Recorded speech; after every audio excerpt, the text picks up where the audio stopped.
Hello class 10th NIS students. दोस्तों कैसे हैं आप लोग। दोस्तों इससे पहले मैंने आप लोगों को कई सारे फिल इन द ब्लैंक्स कराए थे, फिर इंपॉर्टेंट क्वेश्चन की सीरीज़ भी करा रहा था और इस समय भी मैं आप लोगों को इंपॉर्टेंट क्वेश्चन की सीरीज़ ही करा रहा हूँ। ठीक है, जितने ज़्यादा क्वेश्चन आप लोग करेंगे उतना ज़्यादा आप लोगों के लिए बेनिफिशियल होगा। और दूसरी बात मैं आपको बता दूँ, इतने सारे हम क्वेश्चन कर चुके हैं कि मैं गारंटी दे रहा हूँ एक भी क्वेश्चन आप लोगों का चाहे ऑन डिमांड का हो या फिर पब्लिक एग्ज़ाम का बाहर नहीं होने वाला, और पहले भी नहीं हुआ था और इस बार भी नहीं होगा। तो आप लोग बस कंटिन्यू वीडियो देखा करें, दिन भर 2-4 घंटे 5 घंटे वीडियो देखा करें। ठीक है, इससे क्या होगा, आपकी रिहर्सल होगी, रिवाइज होगी और इससे क्या होगा कि आप बेहतर रिज़ल्ट ले पाएंगे। और तकरीबन में हमारी अब तक मुझे लगता है कि हमने सिर्फ और सिर्फ एनआईएस की बात करूँ तो 200 से ऊपर वीडियो आ चुकी है और 200 वीडियो में इतना कंटेंट है कि अगर आप लोग उसे पढ़ने बैठें तो मैं गारंटी दे रहा हूँ 1 महीने से ऊपर निकल जाएगा। तो अब आप लोगों को किताब उठाने की ज़रूरत नहीं है, आप यही इंपॉर्टेंट क्वेश्चन जो भी मैं करा रहा हूँ इसको कर लीजिएगा, आप पास हो जाएंगे। ठीक है, चलिए तो आज के क्वेश्चन और ज़्यादा टफ है और इससे ज़्यादा टफ क्वेश्चन कहीं हो ही नहीं सकते। ठीक है, क्योंकि मैंने आपको कहा था कि क्लास 11th का और क्लास 10th के एनआईएस का तकरीबन एक चैप्टर सेम है जिसमें समानता और अधिकारों की बात की जाती है, मतलब सारे अधिकारों की बात की जाती है। तो उस अधिकारों से मैं ये क्वेश्चन लेकर आया हूँ, चाहे आप एनआईएस में हैं चाहे आप क्लास 11th में हैं, आप दोनों के लिए बेनिफिशियल होने वाले हैं। ठीक है, चलिए तो जानते हैं कि पहला क्वेश्चन क्या है हमारे सामने। ठीक है, तो मैं आपको गारंटी दे रहा हूँ कि आपने ये पहली बार सारे क्वेश्चन पढ़े होंगे। ठीक है, इससे पहले आपने क्वेश्चन ये सुने ही नहीं होंगे। ठीक है, चलिए तो पहला क्वेश्चन है महिलाओं। फर्स्ट क्वेश्चन हमारे सामने, महिलाओं के अधिकारों के संदर्भ में भारतीय संविधान की उपलब्धियों और चुनौतियों का विश्लेषण कीजिए। यानी कि इंडिया में महिलाओं के जो अधिकार हैं उनके संदर्भ में आप ये बताइए कि किस तरह की उपलब्धियां उन्हें मिली हैं और किस तरह की चुनौतियों का उन्होंने सामने किया है। ठीक है, विश्लेषण किया है। चलिए तो उसके बारे में पढ़ते हैं। अगर आप लोग इंग्लिश मीडियम से हैं तो मैं ये PDF आपको इंग्लिश में कन्वर्ट करके आपके ग्रुप में दे दूंगा, जो भी आप लोग ग्रुप में है ना आप लोग ज्वाइन किए हुए हैं। और अगर ज्वाइन नहीं किया तो जल्दी जाके ग्रुप को पहले ज्वाइन कीजिएगा ताकि उसके अंदर से आप PDF का लाभ उठा पाएँ। ठीक है, तो चलिए तो अब हम पहले उपलब्धियां पढ़ेंगे कि किस तरह की उपलब्धियां दे रखी है महिलाओं को हमारे अधिकार में। पहला तो है समानता का अधिकार। देखो, महिलाओं को समानता का अधिकार पूरी तरह से मिला हुआ है, यानी कि संविधान में सभी नागरिकों को समानता का अधिकार दिया गया है जिसमें महिलाएं भी शामिल है। शोषण के खिलाफ अधिकार है, यदि किसी महिला को लगता है कि उनके साथ शोषण हो रहा है तो वो क्या कर सकती हैं, उसके खिलाफ अधिकार है उनके पास। शिक्षा का अधिकार, ठीक है, हम सबको पता है कि महिलाओं के लिए उन्होंने शिक्षा का अधिकार शुरू किया है, संपत्ति का अधिकार दिया है और यहाँ तक कि राजनीतिक अधिकार भी दिया है कि वो मतदान कर सकती हैं और चुनाव भी लड़ सकती है। ठीक है, मगर जब मैं चुनौतियों की बात करता हूँ तो चुनौतियों में हम देखते हैं कि लैंगिक भेदभाव। ठीक है, तो लैंगिक भेदभाव का मतलब क्या होता है। देखो, लैंगिक भेदभाव का मतलब होता है कि समाज में महिलाओं के साथ अभी भी भेदभाव हो रहा है। ठीक है, हम सब जानते हैं कि लैंगिक भेदभाव का मतलब है कि महिलाओं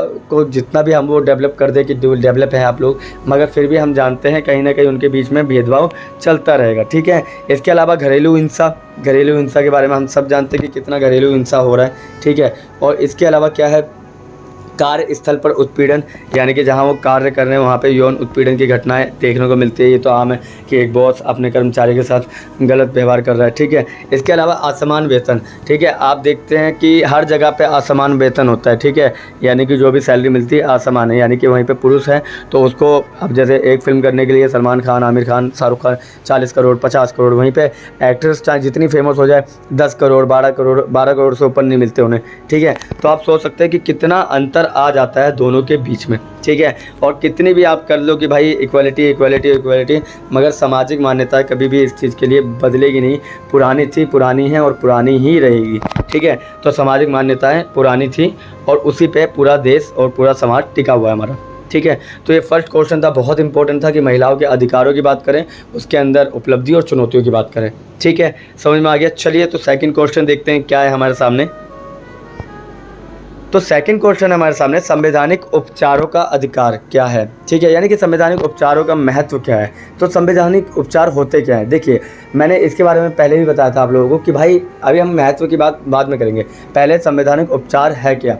देखिए, संवैधानिक उपचारों का मतलब होता है कि संविधान में मिलने वाले जितने भी अधिकार हैं उनका उपचार करने का अधिकार आपके पास है। यानी कि उनको अगर चोट पहुंचाई जाती है आपके अधिकारों को, तब आप उसका उपचार करते हैं। ठीक है, हम सब जानते हैं कि अधिकारों का देखो उपचार कब किया जाएगा, जब चोट लगी होगी। और चोट किस पे लगी जाती है, चोट लगाई जाती है आपके अधिकारों पे। जहाँ पे आपके मौलिक अधिकारों की चोट लगती है वहाँ पे ये अधिकार आपका काम आ जाता है। ठीक है, तो संवैधानिक उपचारों के अधिकार का क्या महत्व है उस पर बात करते हैं। ठीक है, तो हम सब जानते हैं कि भाई हमारे 6 मौलिक अधिकार हैं। ठीक है, 6 मौलिक अधिकार में हमें समानता, स्वतंत्रता, ठीक है, और शोषण के विरुद्ध अधिकार, और उसके अलावा शिक्षा का। अब जब इसमें अगर हमें कहीं ना कहीं हमें देखने को मिलता है कमी या प्रॉब्लम, तो उसमें हम क्या कर सकते हैं, नागरिकों को अपने अधिकारों का संरक्षण करने का मौका देता है। यानी कि प्रत्येक नागरिक अपने अधिकारों का संरक्षण कर सकता है। ठीक है, न्यायालयों को अधिकारों का उल्लंघन होने पर हस्तक्षेप करने का मौका देता है। ठीक है, यानी कि न्यायालय को लगता है कि भाई अधिकार का कहीं उनका हनन हुआ है तो आप इसके लिए क्या कर सकते हैं, दरवाज़ा खटखटा सकते हैं। ठीक है, सरकार को कानून का पालन करने के लिए बाध्य कर सकता है। ठीक है, सरकार जो है उसको कानून पालन करने के लिए उसे क्या कर सकता है, बाध्य कर सकता है। लोकतंत्र को मजबूत करता है, ये पॉइंट तो सब में आएगा। लोकतंत्र को मजबूत करता है ना, अगर आप जा रहे हैं आपकी सुनी जा रही है तो लोकतंत्र मजबूत है। नागरिकों को विश्वास देता है। ठीक है, शक्ति के दुरुपयोग को रोकता है, यानी कोई शक्ति अपनी गलत तरीके से न दिखाए, उसके दुरुपयोग को रोकता है। कानून के शासन को सुनिश्चित करता है और समाज में न्याय स्थापित करने में हेल्प करता है। ठीक है, मदद करता है। ओके, चलो थर्ड क्वेश्चन देखते हैं क्या है हमारे सामने। और ये क्वेश्चन हमने कई बार किया हुआ है, यानी कि हमारे सामने है कि अधिकारों और उत्तरदायित्वों के बीच संबंधों को स्पष्ट करें। और क्वेश्चन को इस तरीके से भी बोल देंगे कि मौलिक अधिकार और कर्तव्य में डिफरेंस बताइए। इसके बारे में मैंने लास्ट टाइम 8 मिनट की सिर्फ वीडियो इसी के एक टॉपिक पे हमने बनाई थी। ठीक है, चलो तो आज इस क्वेश्चन को दोबारा देख लेते हैं। मैंने कहा था अधिकार और उत्तरदायित्व एक सिक्के के 2 पहलू है। ठीक है, एक सिक्का है, उसके दोनों साइड क्या है, उत्तरदायित्व और अधिकार। ठीक है, अधिकारों का आनंद लेने के लिए उत्तरदायित्वों का पालन करना आवश्यक है। ठीक है, अगर आपको अधिकारों का आनंद लेना है तो उत्तरदायित्व को पालन करना पड़ेगा उसका। ठीक है, अधिकारों का दुरुपयोग करने से समाज में अराजकता फैलाई जाती है। ठीक है, यानी कि अगर अधिकारों का कोई दुरुपयोग करेगा तो उससे क्या होगा, समाज में अराजकता फैली जाएगी, यानी कि हिंसा फैली जाएगी। ठीक है, उसके अलावा देखते हैं कि उत्तरदायित्व के बिना अधिकार का कोई अर्थ नहीं है। ठीक है, अगर आप एक बात बताइए, आपको सरकार ने मौलिक अधिकार दिए, मगर सरकार भी तो चाहेगी ना कि तुम्हारे भी कुछ कर्तव्यों को पूरा किया जाए, जैसे है ना संपत्ति का, जैसे सरकारी संपत्ति का आपको देख रेख करनी है।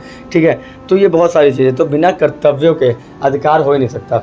ठीक है, आपका अधिकार है कि आप रोड पे चलें, मगर आपका कर्तव्य भी है कि रोड को आप नुकसान ना पहुँचाएं, है ना। तो ये दोनों चीज़ आपके सामने रहेगी। ठीक है, तो उत्तरदायित्व के बिना अधिकारों का कोई भी अर्थ नहीं है। ठीक है, उत्तरदायित्व का पालन करके हम एक बेहतर समाज का निर्माण कर सकते हैं। ठीक है, यानी कि हम अपने कर्तव्यों का अगर पालन करते रहेंगे तो हम एक बेहतर समाज की संकल्पना और एक दृष्टिकोण बदल सकते हैं समाज का, कि किस तरीके से उत्तरदायित्वों के साथ भी हम जी सकते हैं। ठीक है, अधिकारों के साथ, उत्तरदायित्वों के साथ हम एक बेहतर समाज का निर्माण कर सकते हैं। ठीक है, and the last question is समानता के अधिकार के विभिन्न पहलुओं को स्पष्ट करें। ठीक है, यानी कि समानता किस तरीके की हो सकती है, उनके अलग अलग पहलू बताइए। तो पहले तो है कानून के समक्ष समानता, यानी कानून के समक्ष सभी बराबर है, कानून के समक्ष समानता। ठीक है, इसके अलावा है कानून के समान संरक्षण। ठीक है, कानून के सामने सभी संरक्षित हैं। ठीक है, यानी कि किसी को किसी भी तरह का भेदभाव नहीं मिलेगा। ठीक है, और इसके अलावा है कि सामाजिक, आर्थिक और राजनीतिक न्याय, यानी कि सभी नागरिकों को सामाजिक, आर्थिक और राजनीतिक न्याय प्राप्त होगा। ठीक है, सामाजिक, आर्थिक और न्याय राजनीतिक न्याय आपको प्राप्त होगा। इसके अलावा लिंग, जाति, धर्म या स्थान के नाम पर अगर कहीं भेदभाव हो रहा है तो उस पर भी हमारी नज़र रहेगी।